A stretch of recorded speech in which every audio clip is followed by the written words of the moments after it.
আর একটা দোয়া শেখায় দেই, ইনশাআল্লাহ এই দোয়া করলে রিজিক তো বাড়বেই ইনশাআল্লাহ, আপনার যত ঋণ আছে ইনশাআল্লাহ আল্লাহ পাক শোধ করে দিবেন। বিশ্বাস করলেন না? এই দোয়া শিখাই দিচ্ছি, এই জন্য আমাকে হাদিয়া দেওয়া দরকার, স্পেশালি আমাকে এখন হাদিয়া দেওয়া দরকার।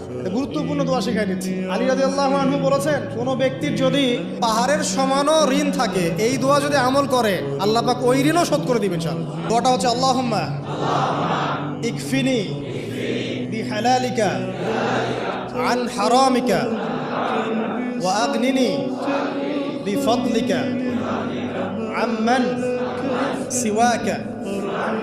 এই দোয়াটা ছোট না, এটা মুখস্থ করবেন, সেজদায় পড়বেন, নামাজের সেজদায় পড়বেন। এই নাও টমি, তুমি এটা খাও। আম্মু, এটা তো খেতে অনেক স্বাদ। বাড়ি থেকে আছেন, আমি 4 দিন ধরে না খেয়ে। আরে এ কি, তোমার এই কি অবস্থা? আমি খাবার নিয়ে আসছি, তুমি এখানে খারাও। আম্মু, তুমি এত ভালো খাবার নিয়ে কই যাও? এই নিন, আপনি এগুলো পেট ভরে খেন। আমি এগুলো সব ভেঙে চুরে ফেলবো, আমাকে না খাওয়াবি আরেকজনকে খাওয়াচ্ছে। টমি, তুমি এগুলো কি করেছো? ওরা গরিব মানুষ, আজকে আমি ওই বিচ্ছিরি মহিলাটাকে দেখে নেবো। এই নিন, এই নিন, আপনার খাওয়ার অনেক শখ না? এই নিন। ভাই দেখ দেখ, ও মনে হয় আমাদেরও মারবে। আরে এই বাচ্চাগুলোর কি অবস্থা? আপনি আমাকে ক্ষমা করে দেন, আপনার জন্য আমি খাবার নিয়ে আসি। বন্ধুরা, তাদেরকে যদি তোমরা সাহায্য করতে চাও তাহলে লাইক এন্ড সাবস্ক্রাইব করো।